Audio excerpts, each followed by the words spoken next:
بسم اللہ الرحمن الرحیم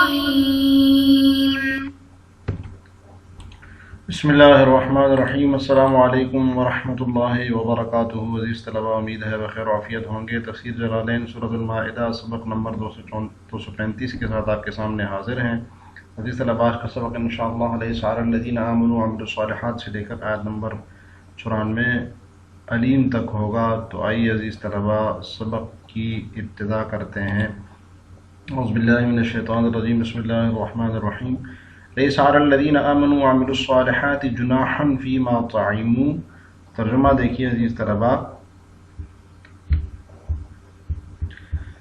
جو لوگ ایمان لے آئے ہیں اور نیکی پر کاربند رہے ہیں، انہوں نے پہلے جو کچھ کھایا پیا اس کی وجہ سے ان پر کوئی گناہ نہیں ہے۔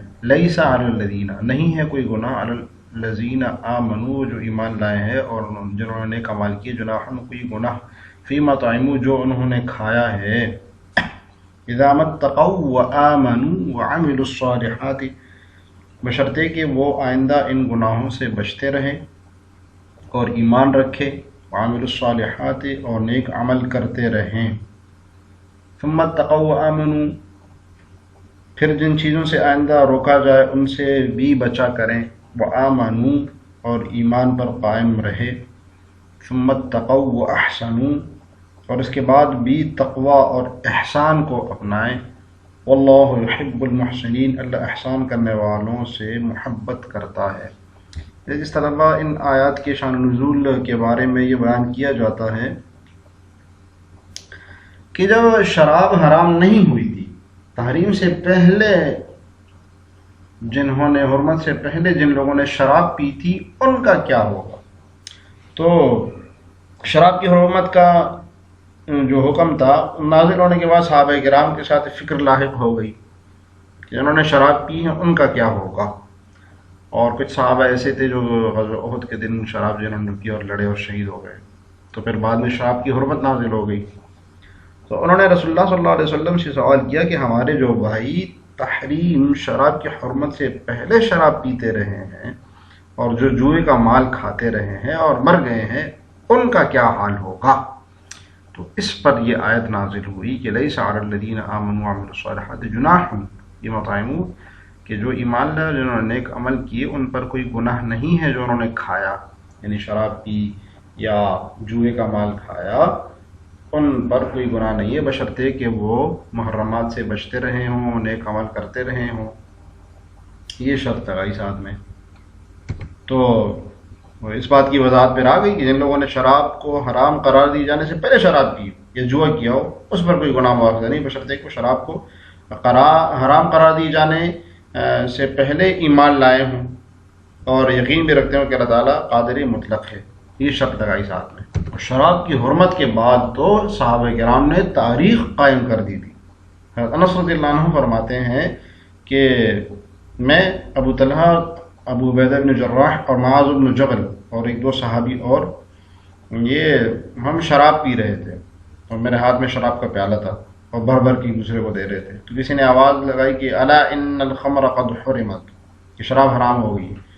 تو ہمارا یہ سننا تھا اور کوئی اندر آنے بھی نہیں پایا تھا، کوئی باہر نکلنے بھی نہیں پایا تھا کہ ہم نے شراب کو گرا دی اور مٹ کے توڑ دی، اور مدینے کی گلیاں اور کوچے شراب کی طرح، یعنی پانی بہنے لگا اس میں۔ یہ مسلم کی روایت میں یہ بات لکھی ہوئی ہے۔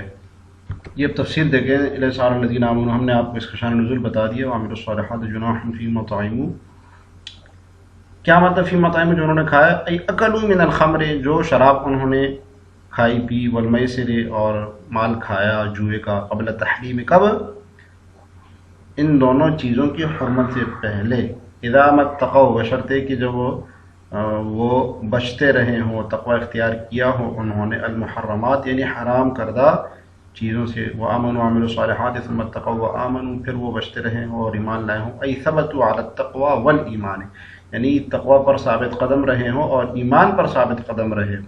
حرام ہونے کے بعد، حرام قرار دینے کے بعد پھر وہ تقوی پر ثابت قدم رہے ہوں اور ایمان پر بھی ثابت قدم رہے ہوں۔ ثم اتقوا وآمنوا ثم اتقوا واحسنوا العمل، پھر انہوں نے اچھا نیک عمل بھی کیا، واللہ یحب المحسنین، بمعنی انہ یثیبہم اللہ تعالیٰ محسنین سے محبت کرتے ہیں، کیا مطلب؟ نتیجہ اس کا کہ اللہ تعالیٰ ان کو ان کا اجر دیں گے۔ اچھا، یہاں پر 3 اتقوا آیا ہو، اذا متقوا وآمنوا 1، ثم اتقوا وآمنوا 2، ثم اتقوا واحسنوا 3۔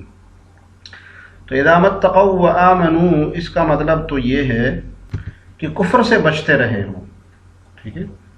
پہلے والے اذا متقوا وآمنوا کا مطلب ہے کہ جو کفر سے بچتے رہے ہوں، اور ثم اتقوا وآمنوا دوسرے کا مطلب ہے کہ شراب اور حرام کردہ چیزوں سے بچتے رہے ہوں، اور تیسرے کا مطلب یہ ہے ثم اتقوا واحسنوا، اس کا مطلب یہ ہے کہ تمام حرام کردہ چیزوں سے بچتے رہے ہوں اور نوافل کے ذریعے اللہ کا قرب بھی حاصل کرتے رہے ہوں۔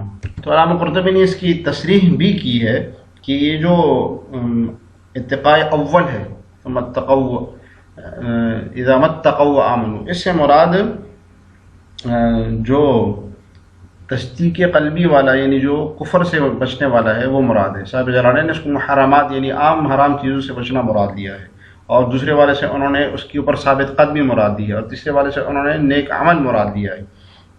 علامہ قرطبی نے پہلے والے سے عام ایمان لانا یعنی تصدیقی قلبی مراد لی ہے، اور دوسرے سے اس کے اوپر ثابت قدم رہنا مراد دیا ہے، جس کو صاحب جلالین نے مراد لیا ہے دوسرے تقویٰ سے، اور تیسرے تقویٰ سے فرمایا کہ نوافل کے ذریعے اللہ کا قرب حاصل کرنا، یہ بھی ایک تقویٰ ہے، وہ مراد لیا۔ تو بہرحال مختلف معنی مراد لیے ہیں۔ آگے دیکھیے، یا الذین آمنوا لَيَبْلُوَنَّكُمُ اللَّهُ بِشَيْءٍ مِّنَ الصَّيْدِ تَنَالُهُ أَيْدِيكُمْ وَرِمَاحُكُمْ لِيَعْلَمَ اللَّهُ مَن يَخَافُهُ بِالْغَيْبِ۔ ترجمہ دیکھیے، اے ایمان والو، اللہ تمہیں شکار کے کچھ جانوروں کے ذریعے ضرور آزمائے گا۔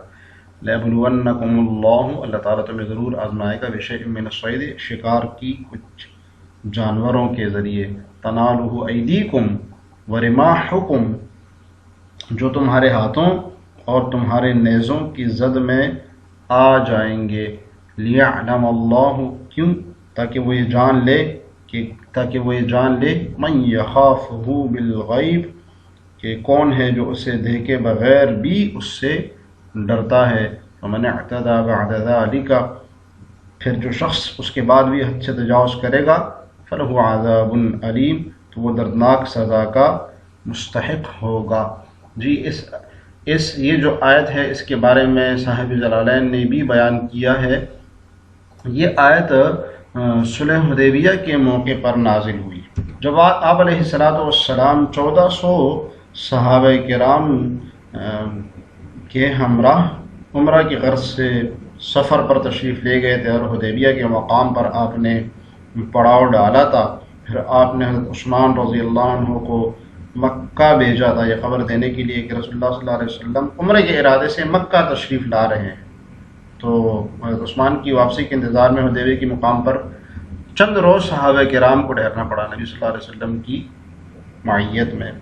تو اس دوران وحشی جانور، پرندے، وہ اس کی اس قدر بہتات ہو گئی کہ وہ صحابہ کرام کے خیموں میں گھسنے لگے، جبکہ صحابہ کرام احرام کی حالت میں تھے، انہوں نے احرام باندھا ہوا تھا، احرام کی حالت میں تھے، اور احرام کی حالت میں شکار کرنا منع ہے، تو اس لیے وہ مجبور تھے۔